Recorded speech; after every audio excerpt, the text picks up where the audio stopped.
Okay. Let me check. I think we're live. Just gonna Yay, double check. hey. No, we're not. End stream. Well, it says it is. Let me. Well, I think we are. We must be. I'm going to double check. Yes, we are. We're there. There we go. Yeah. All right. Okay. Well, we are. yeah. Well, welcome. we're all podcast hosts, so I don't know how to do it. Yeah, we're on your channels, John. Though. Oh yeah, fair enough. All right. Hello, everyone. Thanks for joining. We've got myself, John Cooper, Ant Critchley, and Carly Spell here to tell you the good news, the exciting news about our upcoming event called Event 101. And it's a piss take of the pandemic exercise called Event 201, which they had just happened to know what was going on in a few months in advance. So we're here to flip the script. What else I said in the trailer? Flip the script and put on our own event and basically just have a good laugh and take the piss out of everything. So hello to every one of you joining. Hello Vargas, and yeah, how are we doing, guys? Are we excited? I'm very excited. I'm very excited. It's I mean, I've not done this kind of event before. I'm not much of a comedian, so I must admit I'm not going to be Abi Roberts. I'm glad we've got Abi Roberts there because she can really roll out the funny shit. And I think we're very lucky actually because we've got two really good guys that are going to be with us on the evening. Well, through the day actually. I think it's going to be cracking. Yeah. Carly, do you want to mention your a genius moment of calling it Event 101, where that came from, the gods? Yeah, I suppose it started off just as our group, didn't it? So we can kind of collaborate because obviously I've known Ant for a long time, and then I met you, John, through Nicola, and then we've been friends ever since. And I kind of put us all together because I thought we all were having similar ideas about doing an event, weren't we? Me and Ant had talked about doing an event together, and obviously me and John. And then I said, well, 3 is the magic number, right? Boom, boom, boom. So event 101, yeah. So obviously they did the 201, didn't they? Which Ant probably knows more about than me because I've got a perimenopausal brain. But obviously they were, testing out the capacities and abilities to be able to kind of lock us all down for however long, etc. and so on. So it just seemed that it made sense. Now 101, I suppose, in that kind of a cult sense, room 101 is where elephants go to die and nobody comes back, kind of Bermuda Triangle kind of thing, but yeah, so it just kind of came from there, kind of that just taking the piss really, and mocking them as they mock us really. I mean, over to Ant really. I think Ant could probably explain it far better than I can.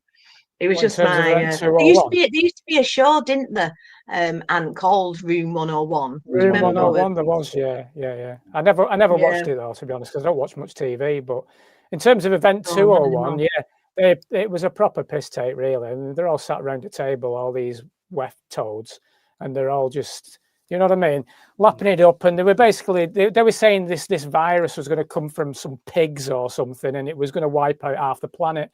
So they were. I think it was only months previous to they rolled out the Wuhan bat bollock. So it's yeah. So basically, it deserves ridicule because it's just shit. It's just shit. Yeah, I'm surprised. I mean, when people look back on that, why did that not? Oh, I don't know. Why am I even bothering saying this question? I was going to say, why did that not wake people up? But I guess we're beyond that, aren't we? Now we clearly know the situation. I'm guessing this event isn't going to be for your typical, NPC, normie muggle, whatever we call it. Well, but they might want to come along. Come, bring your family.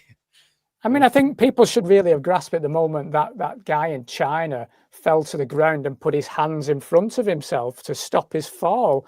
That was the one that came across all the news channels, and that everyone's going to die. And then what was he called? Ferguson in the Imperial College in London decided to have his calculator out and decide that we're all going to die. So yeah, it deserves ridicule, really. So that's what Event 101 is going to be about. Exactly. Yeah, it's about time. There was an event like this.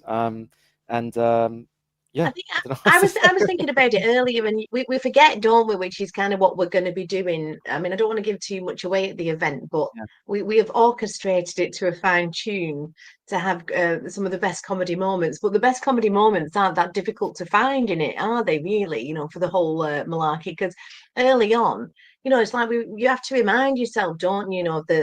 The nurses and the doctors, doing these choreographed dances, and when they had all the dummies in the beds and those news Mannequins as stories well. went That was out the across first thing, wasn't it? The Italy. mannequins. They weren't even real. And then, when all the body bags were on the floor, people were just like, they were moving them, but individuals were just picking them up and moving them over. They're like heavy dead body, the whole thing, and it makes me laugh at the moment because we were just laughing on off camera because John put up a post about saying, it's that kind of truth of bypassing where everything's a psyop, everything's scripted, everyone's a tranny. But you've got to kind of laugh really because the fiction of it, that fear and fiction, or the fiction that creates the fear, it's palpable and it's real. So it's kind of like, yeah, we're all a bit fucks in the head, not knowing what to think anymore. But like Ant said, one thing that we do know is it's funny.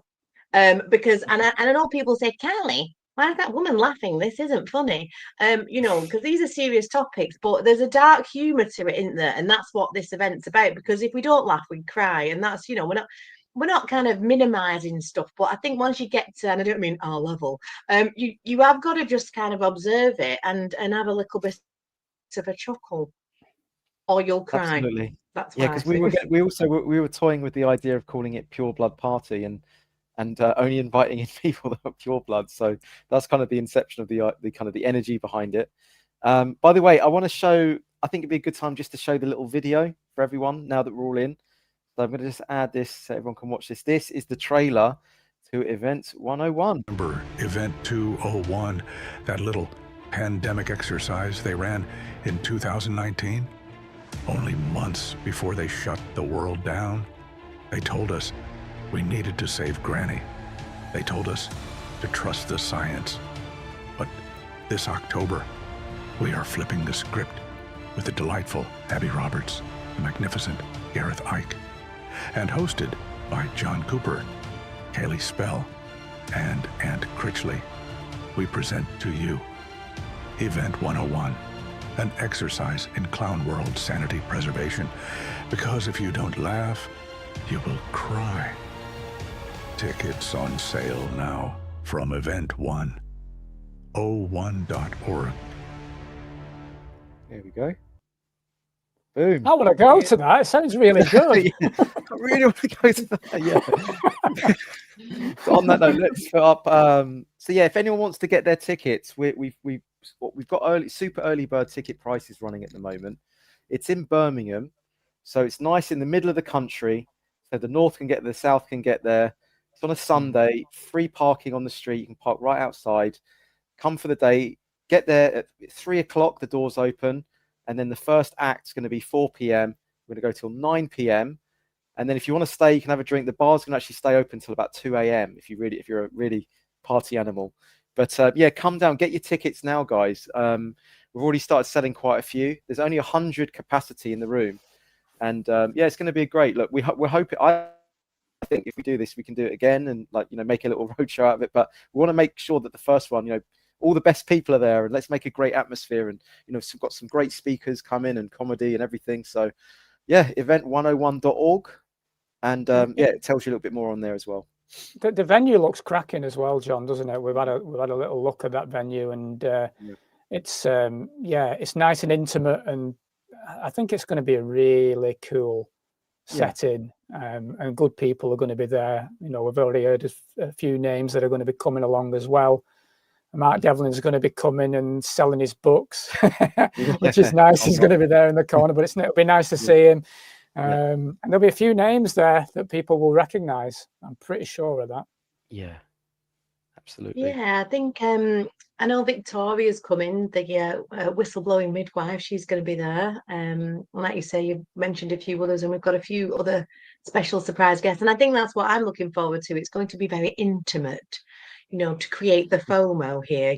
Don't want to push the FOMO here, but it is, it's an intimate venue, isn't it? So We're doing the early birds, but then it is going to be, going up to full price the closer it gets to it. So it's going to be a fun do, because we're all going to be like squidging nice and bonny.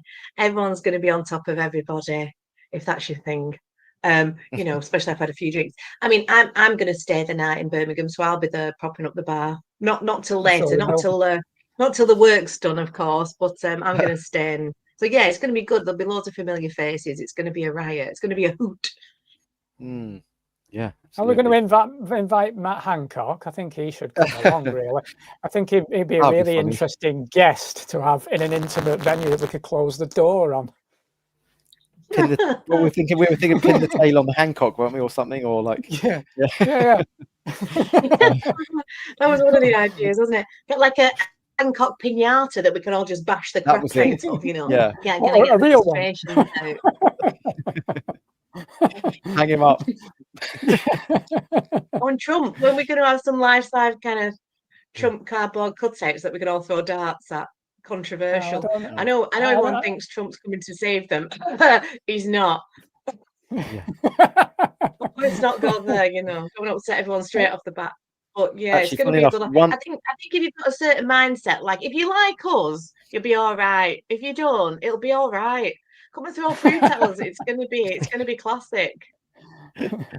And actually, on Trump, one of the special surprise guests that's coming is he's entangled with Trump, shall we say? That's what I'm going to say.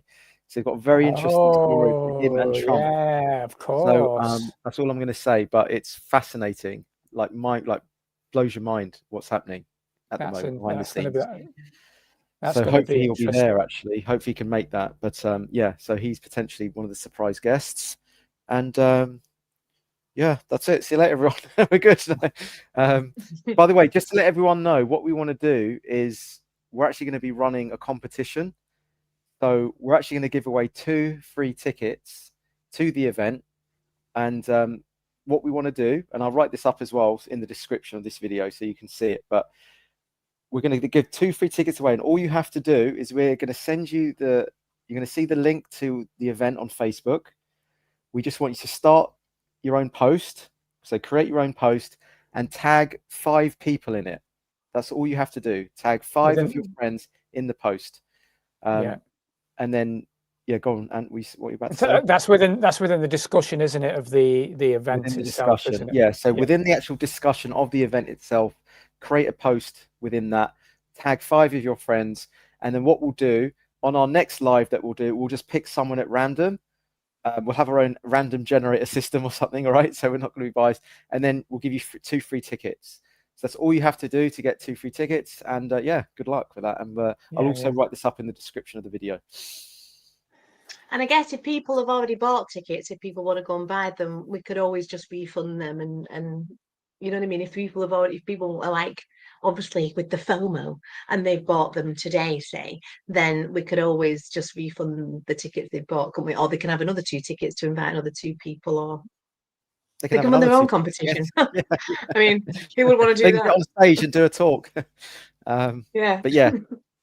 So out of interest, guys, why do you think our 2 guests, if you like, for our first event, why do you think that would appeal? We've got Gareth Icke and Abi Roberts. Is there anything that appeals to you in particular? Do you know what I think? For me, Gareth, because I didn't know much about Abi until you pointed me onto her. But Gareth's someone that's like, he's really stepped into his own man. He's his own brand. He's like, I think he's an unbelievable researcher, and he comes across so down to earth, so trustworthy, so like approachable, and it comes across in the way that he speaks. I think he's brilliant, Gareth. He takes very complex ideas, but he says it in a very approachable way. So I really like. He's very Gareth. balanced, isn't he? I think he's balanced. I think the speech at Trafalgar Square was what really did it for me for Gareth, when he stole the show, if you like, at that massive event at Trafalgar Square. I thought he was fantastic. I mean, I've become quite friendly with Abi over the past few years, and she's very outspoken.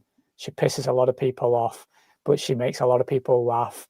She's going to be good fun. She's controversial, And that's what you want, really. You want that in a comedian, someone who's she don't pull any punches, which is what we want. And she was fantastic during the COVID's time.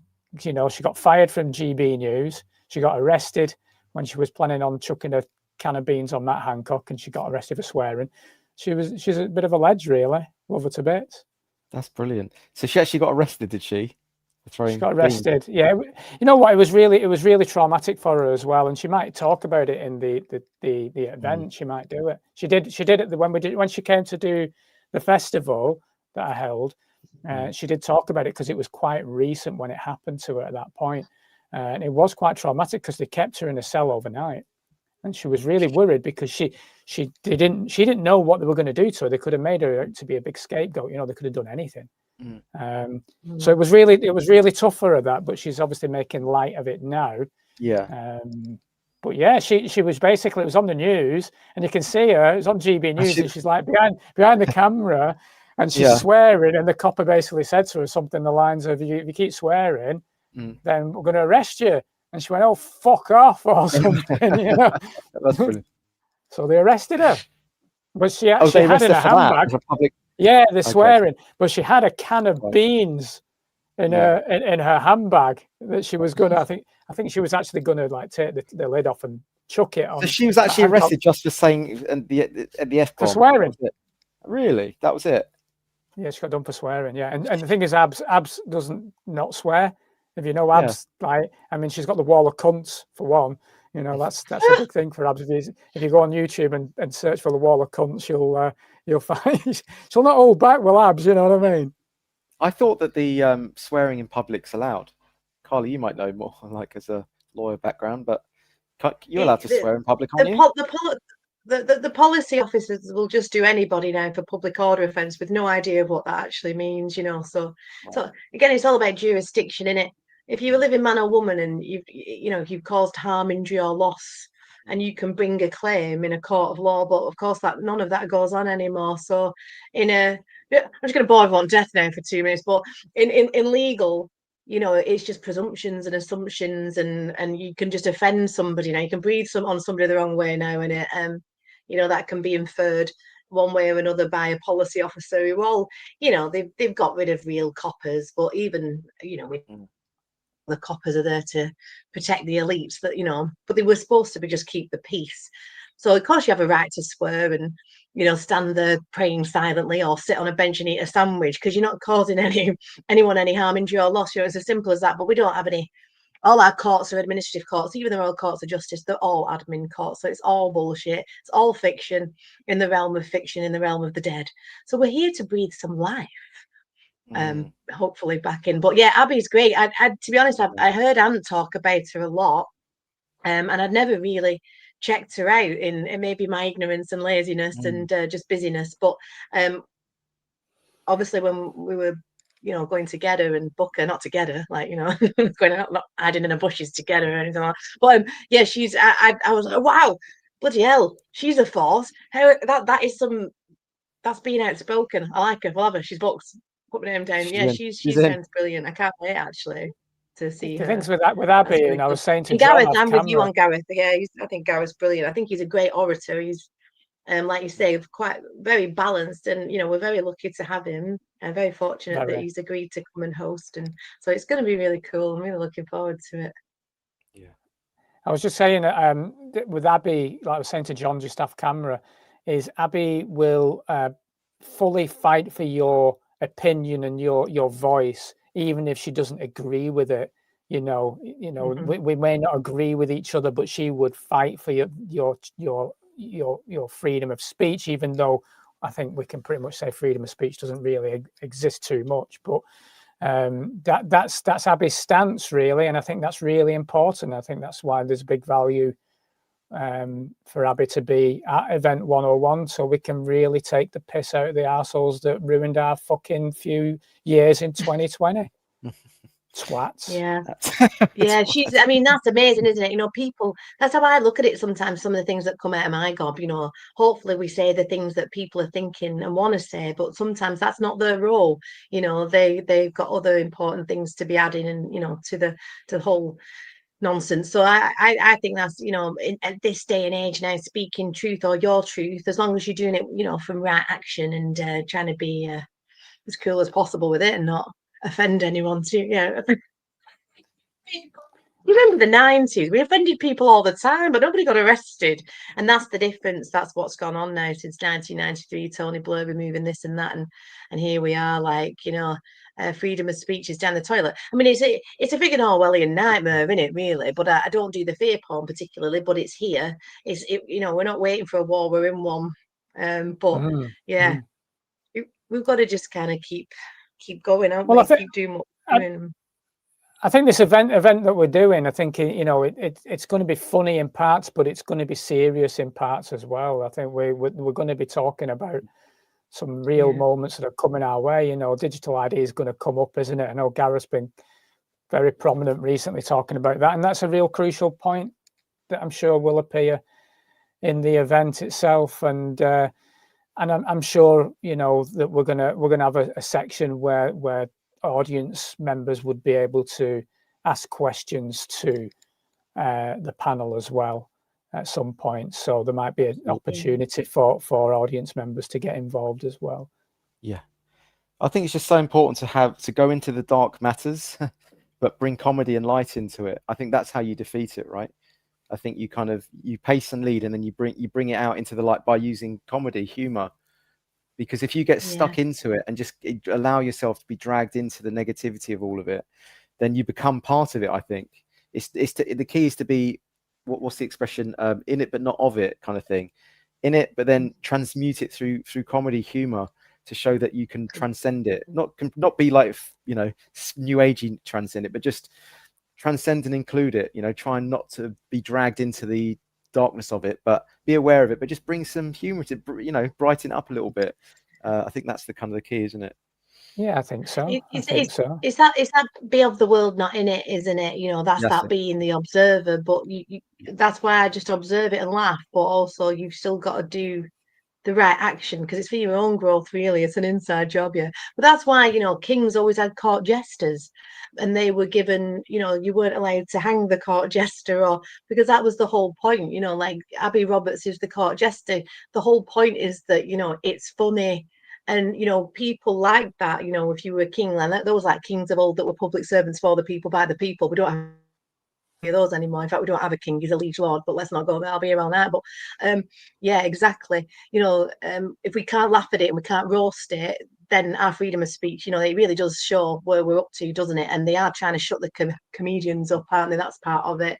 They're trying to shut everything up, but they won't shut us up because here we are. And that's why it's so important that people do understand what their unalienable rights are and all that. But, you know, come see me at Dark Matters pub. We've got the answers for that. Excellent. It's happening, isn't it? You've got the answers. It's happening. Oh yeah, we've got it. We've got the answers. We're in the Royal Courts of Justice. Let me at him. Let me at him. But, you know, the pen is absolutely mightier than the sword in 2025, if indeed that is even the fucking year. I mean, we don't know. That's a very good point. It's a very good point. I know one thing though, Callie, if I always said if the shit hits the fan, I'll be right behind you, because your brain works really well at things like that. I can't. My brain just cannot handle the stuff that you do. Honestly, I literally can't. So when you came doing that event at the pub, it was during when the pubs weren't even allowed to obviously be open. Yeah. And you came and did that event. I thought, if the coppers come, it's fine. Callie's here. It's fine. I'll just let Callie do the talking. Be all right. 9 times out of 10, I have to say I've won. There's some I haven't. It's a big beast. It's a big machine, but I can guarantee people it is going down of its own volition in a way. But that's kind of the double bluff, isn't it? As we know, that beast plays both sides, and then that is where the discernment comes in. You know, like that's why I was joking, saying, you know, love us or hate us, you know, come through fruit us, because it is that court jester, and it's like, you know, that's what we've got to kind of keep doing, I think. I'll still battle that. It's like battling Rome, you know, battle the bastards, but it is a collective kind of awakening without sounding too cheesy, man. But it's all consciousness, as we know, so we've just got to keep plugging away at it. I don't think we'll see the end of it in my lifetime. But the John Connors of this world coming up behind us, you know, the pure blood younglings, and there are lots of them who know who they are and know how it works, you know. God help that machine, because it's I'll be watching from a different dimension, or I'll come back because I'm a masochist, a kamikaze, fucking lunatic, one or the other, I don't, you know. Yeah. So yeah. Well, so go on, John. What were your thoughts when you saw the madness of Wuhan? Where were you at that point? Well, no, because it was what did it for me was the mannequins, like, you know, and I was thinking, and I remember so I mentioned it on social media, and this was like when everyone was sort of believing in it, and it was Italy. Remember, and, that was one of the first ones, right? And I just like posted up. They actually took a scene for this. Oh, that was it. A photo from a New York hospital, and they said it was Italy, and they had them. Right. You know, do you remember? I don't know if you remember that. That's right, I just posted that up, which is objectively true. They'd stolen that photo, and I remember my ex-girlfriend and her friend just like came down to me like a ton of bricks, like I was the worst person in the world for mentioning that. And I was like, "What's going on here?" But it's actually they've just taken that photo from New York. Carly's gone. And so and I was like, this is fucked. And then obviously they were making it out to be that the hospitals were filled up to the brim. So that's right. Me and my mate went. This is like when it was scary to go out the house kind of feeling, right? We actually went to a hospital and we like filmed it. And we even on the way there, we were saying, "Look, guys, I can tell you now, it's going to be fucking empty." Right? And everyone's like, no, how can you say that? How can you say that? It's gonna be we're there dead. Go like the hospital was just completely empty. And they're showing it. That kind of ruffled a few people, you know. Oh yeah, no, but they're on the COVID wards, you know, and all this sort of stuff. But yes, that was the thing. I think and then I remember going down to Speaker's Corner in about I remember saying about April 2020, when the lockdowns just started. I went straight down to Speaker's Corner, got up on my soapbox, and I was just basically saying, like, don't fall for this. Don't wear the mask. I said, don't wear the mask, because the mask is the first stepping stone towards keeping this lie going, because it's a visual clue. It reminds everyone that this is going on. So I was actually saying, still got the video. Like, just take that mask off. Don't fall for it, because they're going to bring out something in a few months. Uncle Bill, I even said Uncle Bill's going to have something in a few months. You watch. I argued with a few people at Speaker's Corner, and then some guy was wearing his mask outdoors. You know, I was like, "What the fuck are you doing?" And so that's kind of, I knew at that point, and I brought on a few guests. Really opened my mind to just contagion theory in general. And do you know what? And I actually think, in a way, it's been really good, because I'll never ever have anything now. Whereas before I would have done, but now I won't have any of them. So actually, it's going to improve my health, this whole debacle. Yeah, I'm the same. So I travelled in the past, and I'd had an arm spear, if you like, and to travel yellow fever or whatever it was, but I wouldn't even do that now. You know, there's going to be nothing that's going in there anymore. You know, it was interesting. But I remember that time I did a video, actually, and released. It's on Odyssey, and it's like 3 days before they actually released the actual toxic stuff in the UK. Basically, just don't take it. You know, that was the video, really. And wow, I got some proper hits for that. Yeah. Big heat. I started to do a lot of videos, like really breaking down germ theory, contagion theory. Did you? Yeah. And I did some really good presentations on it. People just aren't majority of people just aren't ready for that. Carly's trying to get back in. I'm trying to get her back in. Carly, where you gone? Debbie Evans is there. Hey, Debbie. Yeah. So. It Debbie, was a wild time, wasn't it? Though, when you look back, it's just the way they've changed the world. The world has changed Yeah. I mean, the world changed massively, and a lot of the time people forget to talk about it. And obviously 9/11 was yesterday, it was 24 years ago. Yeah. And the world changed horrifically from that point. And then 2020 hit, and it's changed it again. And I'm sure they're going to create some other event. I'm sure they're going to be some other planned event for us. Pandemic 2.0, it's got to be on the cards, isn't it? I think that they have one goal, let's say, but they've got different things that they try. So I think one's the old pandemic, right? I think another one's climate change, and I think maybe, I'm trying to think. There's probably some other angles that they come in at mass immigration, mass migration, right? And then they test the water, right? And then they see how far they can go with one thing to see if they can. And if as soon as that hits the wall, then they traverse into the next one. And sometimes they run all of them at the same time, and they just hop to which one's creating the most traction on the public to get them towards that goal of the smart cities, the digital IDs and stuff like that. 100%. They proper went for it in 2020 with that one narrative, though, didn't they? And globally. And I've got my own conspiracy theory of a conspiracy theory. Do you want to hear this one? Yeah, go on. I've never heard anyone talk. I think Brexit was created just to allow them to dot the I's and cross the T's in the years just before the rollout of the pandemic, because that legitimized them meeting behind closed doors, traveling to different countries, meeting up in their groups, to make sure that they had to pull this off. Because how much planning would have gone into that? 2020, like that's a good 10 years, I think, that went into that. Obviously, the ideas for it became way before that, but the real solid planning of that is a 10-year project, right? So it's like the lead up to the event, they would have made sure they had to meet up. That's just my own little theory on that, because Brexit really nothing changed with Brexit, has it? Like, apart from you can't travel so easily now, nothing's really changed at all. So clearly that for me was a smokescreen to allow these politicians and leaders and WF members just to have that last few months, couple of years, whatever it was, just to meet up and get it. I mean, that's just my own little conspiracy theory of a conspiracy theory. Nothing would surprise me at all. It's it was definitely planned for a very long time, without a shadow of a doubt. The event 201 was just a little, here we go, we're going to release something. And interestingly, they've started another event. The NHS has started an event in September this year, and it's running until November, and it's called Pegasus, apparently. Oh, it's another one of those event 201 jobbies. It's another 201. It's not as good as event 101, which is in Birmingham on October the 5th. Get your tickets.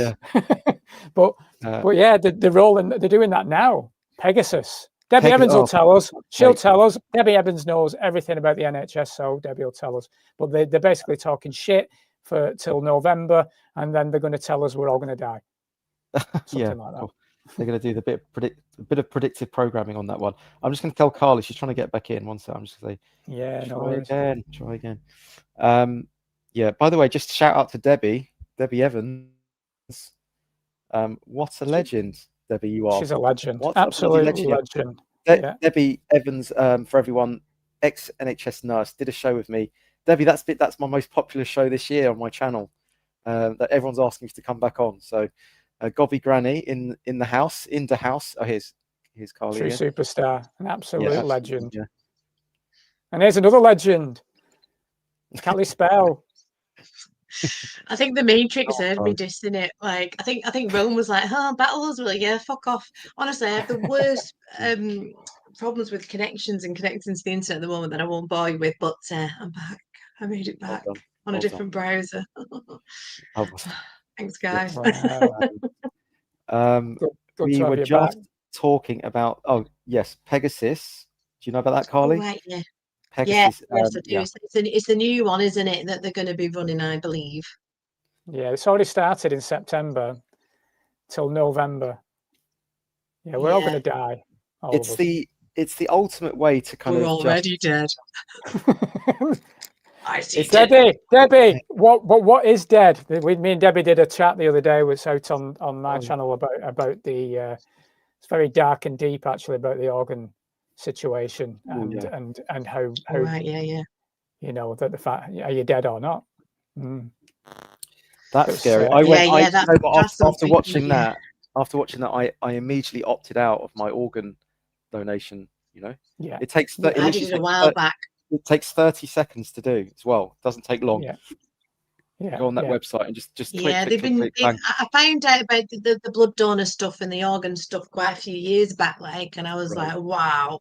But yeah, great work on that documentary. Like, I mean, it's all coming to light, isn't it? But I think somebody put on Facebook that the difficulty, at least for a little minute, we were kind of all getting on the same. This is what they do, isn't it? We're all kind of getting on the same page about COVID, and then they bring something else out that's just another effing divide in, you know, especially in the truth of stuff where, like this Charlie Kirk stuff, and, you know, I'm not going to get into any detail of it because, you know, it's a hot topic and people get offended. But, you know, it's like, fucking hell, it just seems like we're starting to get on the same page and they'll give us something else to divide us and something else for us all to argue about, like, and it's like, oh God, it's just like, I can't look, but I do. I think it's okay to look. It's just like, you know, getting too engaged in it where you're giving up your daily life a bit, you know. But it's, yeah, I think it's okay to look. It's just not get stuck into it too much. Because like I said before we came on camera, I just got back from Serbia, and because everyone's speaking Serbian and different language, you're in a different place. You just do not pick up on any politics, anything going on in the world. You actually just, it's almost like just going back to being a kid again, just enjoying your life, going to the park. You don't get all that contaminating noise, white noise just affecting you, you know. It's only when I come back, suddenly everyone talks about the same things. You can't help but get drawn into that morphic, whatever you want to call it, morphic field of fear and paranoia. I feel like I'm back in it again, just coming back. But when I'm abroad, I don't get it. I'm completely just, it's like I'm living life. You know? Well, it's like we were saying though, isn't it? If you hadn't have seen the news or read a newspaper headline or switch your social media on in 2020, you'd never known anything was happening apart from the fact the streets were empty because every other fucker was watching the news. You know, nothing happened, did it? You know what I mean? Nobody was dropping down in the street or anything like that. So nothing was happening on that level.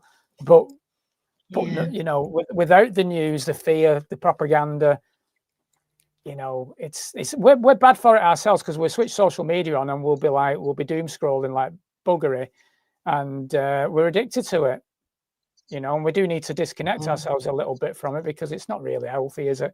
However, we do need to know what's going on as well, so it's really important that we have these conversations. Really important that people like Debbie Evans, is the work she's doing to bring this news to people, that people realize what's going on. You know, there's things coming onto our doorstep very soon with digital ID. Really important that we're in unison. This is why they want us divided, you know, that we're in unison and we're all shouting from the same hymn sheet, and we're like, it's a big fat no, we don't want it, we're not having it. You know, we've got to keep that balance tipped, and the general public need to know the dangers of signing up for this, not just for them themselves, but for their kids and their grandkids.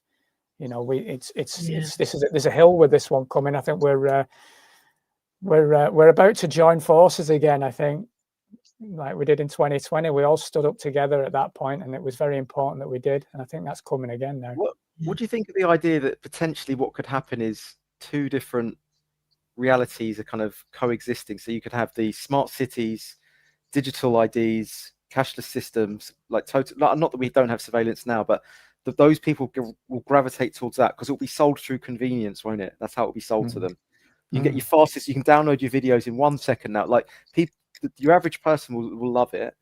But do you think it will create like a breakaway parallel culture, you know, of people who are more awake, more connected, want to do more things not necessarily off the grid, but, you know, set up their own communities, farm, you know, like the Mark Byford farms, connect with those. I almost feel it's going to create that kind of dual, you know, society. I don't know what you guys think about that. I think it was on the edge in 2020 and people talked about it. And when we had a little community at the pub and people were living out the back, and Callie will remember that, you know, we had quite, you know, that's why the village hated me really, because I had like about 30 people living in the back garden, you know, we created our own community. So anyway, you know, but there was talk of that. How do we get land and this, that, and the other? And now but when it comes down to the reality, well, you know, when it came to the reality of it though, John, when the Ukraine thing came in and the COVIDs died off, everyone fucking hated each other, and that was the fact of it. So I don't really like you, and that was the problem. Oh no, that was that held everyone together.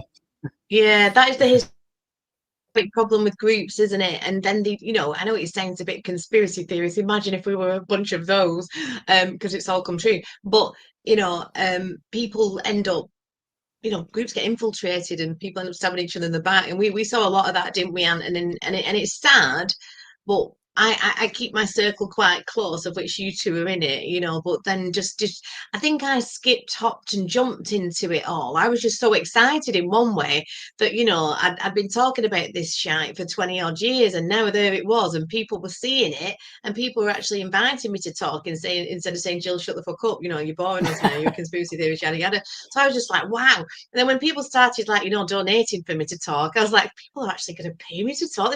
And I'd been ostracized pretty much all my life. So in a way, I was really excited, and I had this naivety to me, really, and whether that's my Aspergic nature or what, thinking we were all in it together and everybody was on the same page and everybody wanted to help each other, but not really particularly realizing in my sheltered that actually, no, that isn't how people are, and people are in it for themselves, and people, we can all, benefit in that stuff. I don't think we all have to live in cardboard boxes to be speaking truth. I don't think that has to be the case either. And we get a lot of stick, don't we, if we ask for a donation or something, but this is our work that we do all the time, plus having to work, now as well. And it's not easy some days, but yeah, it just seemed like, fucking hell, I thought, wow, I didn't realize people were such cunts, quite frankly.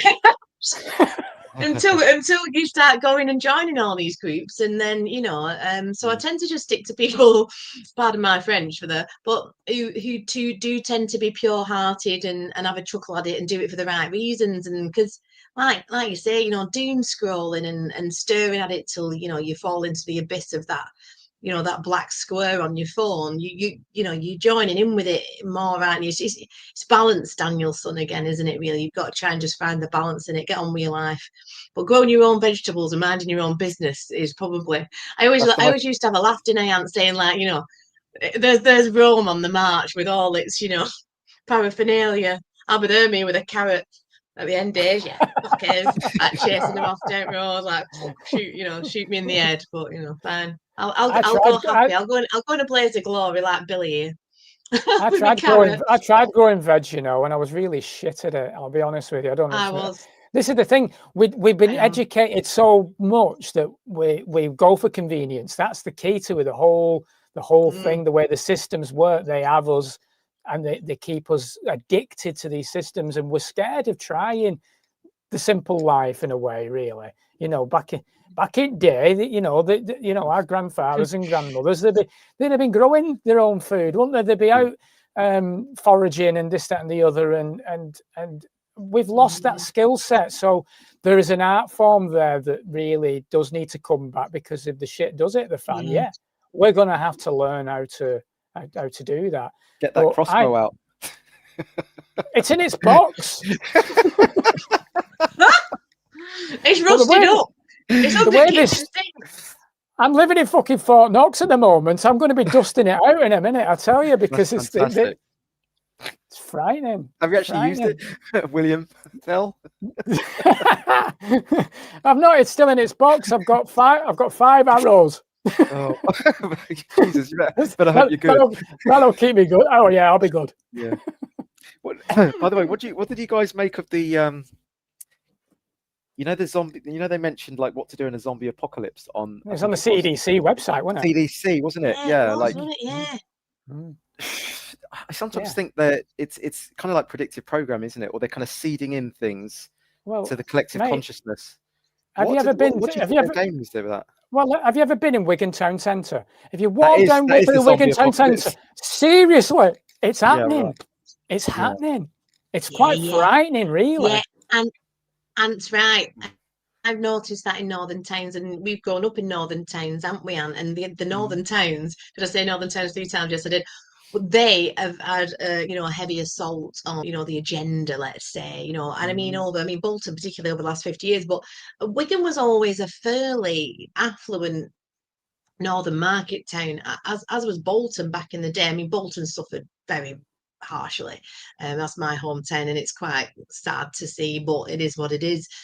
We allowed it, really. But Wigan, I was shocked, really. That it had kind of got to that point, you know. I mean, I make bad jokes because, you know, again, that's what we've got to do. But I said, you know, like Chorley, you know, I don't think you can get into Chorley unless you've got a disabled pass. And that's nothing against the disabled pass. It is just a joke, guys. But, you know, it just seemed, same with that, you know, people just seem to be like dragging the legs, or they've got a hump, or everyone's a bit kind of on their arse, and it were never like that, weren't it? I was having a conversation with a friend saying, you didn't notice that debt slavery as much back in, say, when we were younger, because we all had like 3 holidays a year, didn't we, going away with your mates? We all had extra money to buy, you know, nice clothes. We had a good car. You didn't, whereas, you know, that squeeze that's gone on to get us to this level of austerity, which is always, you know, part of the plan, because it's the asset strip, you know. Hello, welcome to, you know, we've always been asset stripped. It's just so they're not hiding it anymore, are they? You know, and it's like they're coming for everything, because, you know, you'll own nothing and you'll be happy. I mean, we don't own anything anyway, but again, that's another conversation. But you can see it, can't you? And like, people just seem downtrodden. But then again, a lot of them, you know, probably double, triple jabs, you know, probably got all these health. People look unhealthy, don't they? And people, you know, cheap food is cheap, you know, crap food is cheap, and being healthy, crikey, it costs a fortune, doesn't it? You know, you try and just get out of that box, and it's so fucking ridiculous.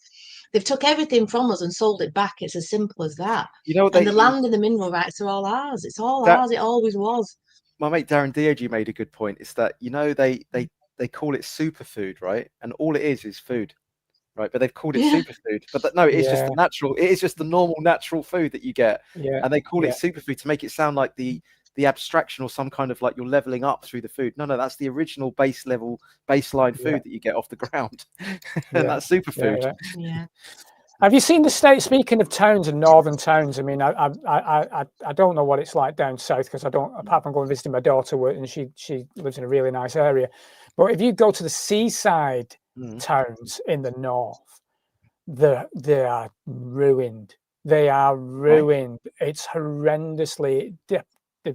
They've just let it to rot. I mean, I think you live not too far from some of the seaside towns, don't you, in North Wales, Callie? And you know, I was in Rhyl only about 12 months ago, and it's shocking. Blackpool is shocking. It's tragic to see how bad they've let these towns just disintegrate. Why is that, and what's happened to them? Well, they're just no investment. There's all the high streets are knackered. People are on drugs or alcohol problems. You can see it. That's the zombie apocalypse in a way. You see them wandering around in a world of their own, and it's tragic. And this is all the system that's destroying people. It shouldn't be happening. You know, well, these are human beings. It shouldn't be happening.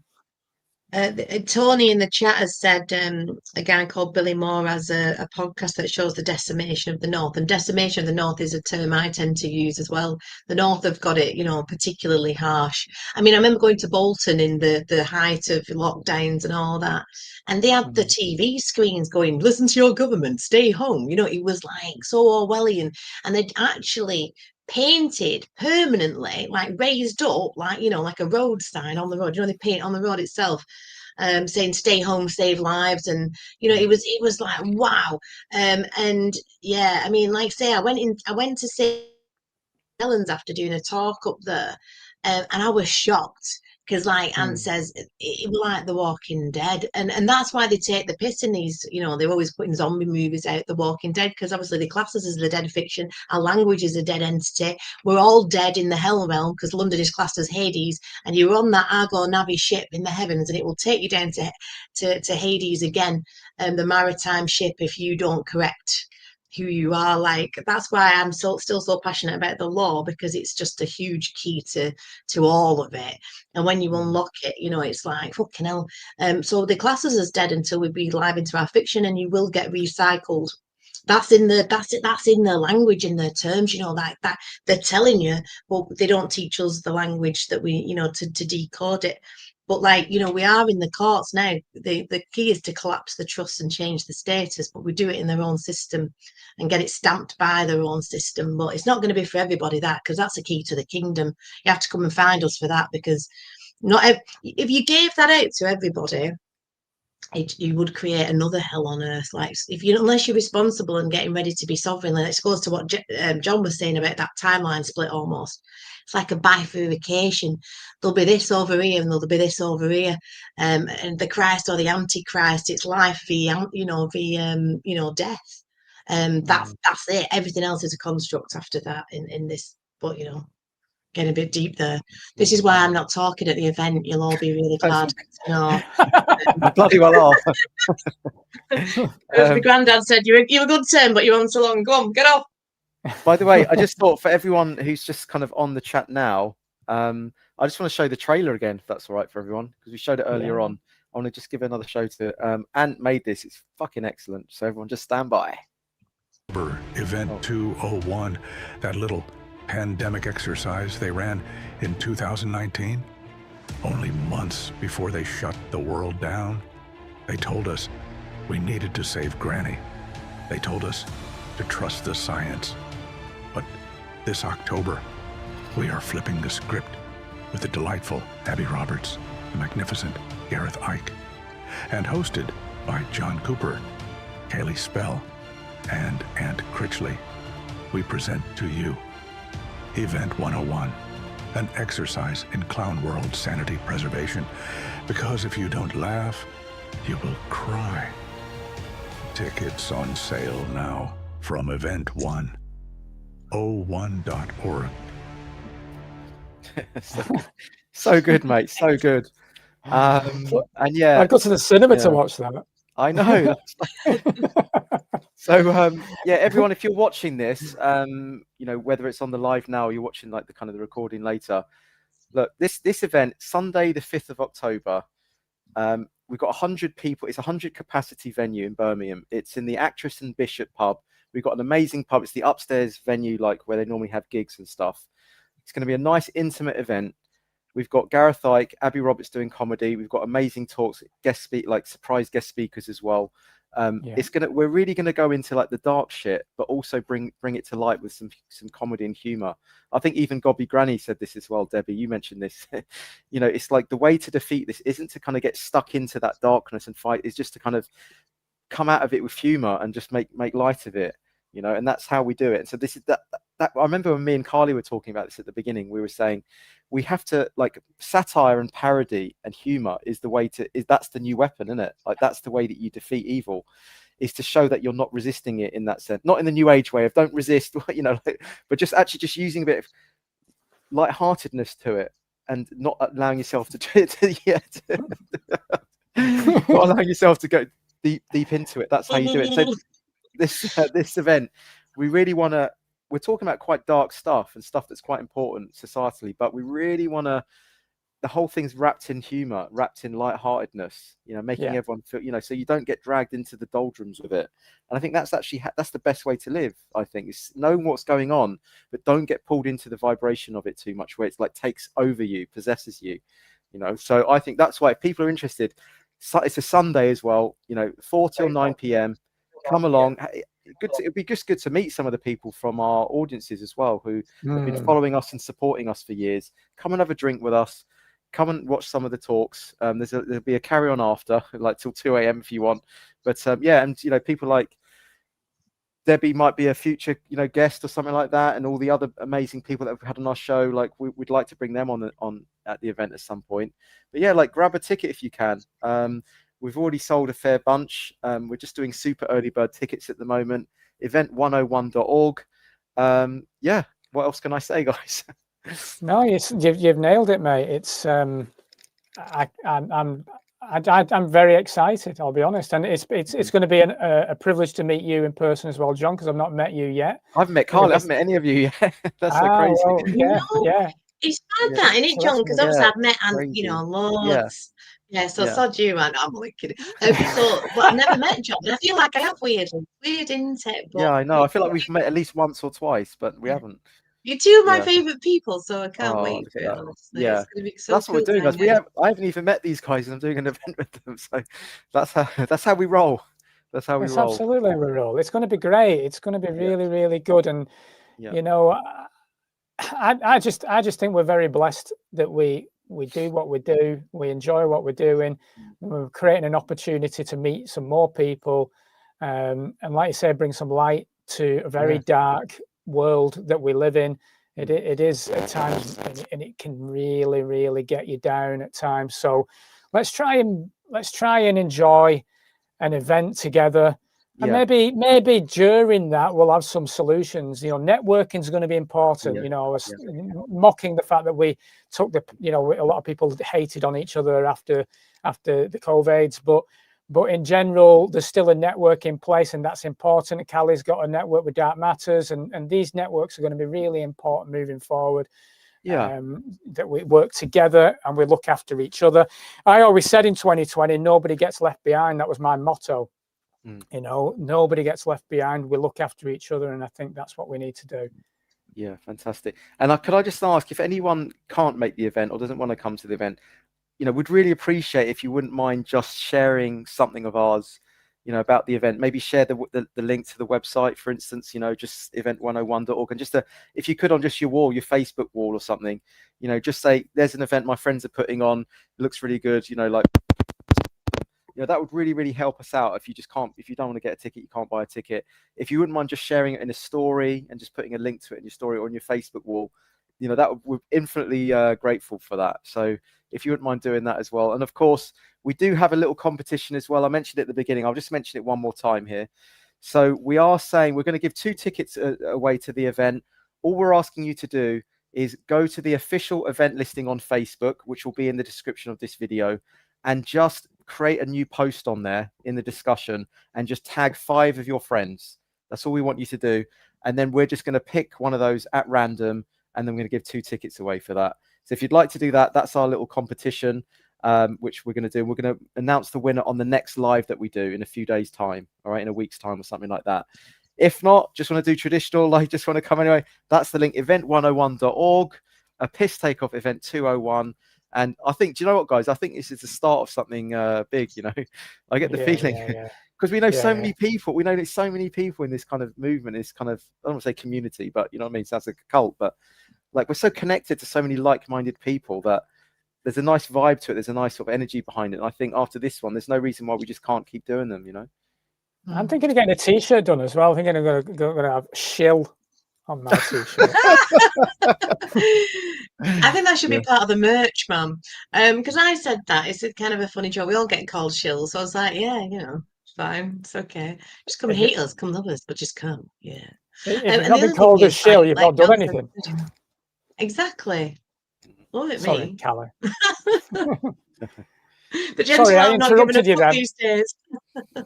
Oh no, I was just saying, yeah, the gentle art of not giving a fuck these days, isn't it? You know, you do this for long enough, you get called. My favourite insult. I think we should finish. What was your favourite insult someone said about you? I got called a frog killer. Why? Why a frog killer? What? Because you didn't want to take the thing. Well, no. When we were doing Spellfest, we thought about having Cambo up there, which he got called a cockfest because there was some kind of sexologist there, and we were going to maybe have some Cambo. So I got some hate mail calling me a frog killer, and I thought, oh, that I've been called a Satanist and lots of different things, but I think frog killer's my favourite. I got called head witch of the Chorley Covent. That was quite an interesting one. And what else have I had? I've had some weird shit. I know. I've just been called wanker, I think, or something. Wanker. And we're not care anymore. I tell you what I do. I don't know if we've spoken about this, but I get lots of paranoid people watching my show, and like, you know, you've got the brickwork wallpaper. It's actual brickwork or wallpaper, but whatever it is. Yeah. It's like I was in a studio, and because they had that brick wallpaper in the background, someone came on and they said, look, this John Cooper, he's clearly a Freemason. Clearly, because that's what they do. They have the brickwork in the background, right? And then someone followed up by time coding every time that whilst I was sat down. You know, you just sort of touch your hands together like that. They did a time code every time I touched my hands together and said, look, he's doing the Masonic hand gestures. This is like, how paranoid is that? Yeah, clip that up. Look. I want a screenshot of that, so I'm going to have that as my T-shirt. You doing that with shill underneath. And actually, well, and I'm about to do a Carly Decode's Clown World again, another one, because oh my god, the things I've learned since I first started rambling on online, which was a complete accident that I blame Ant for.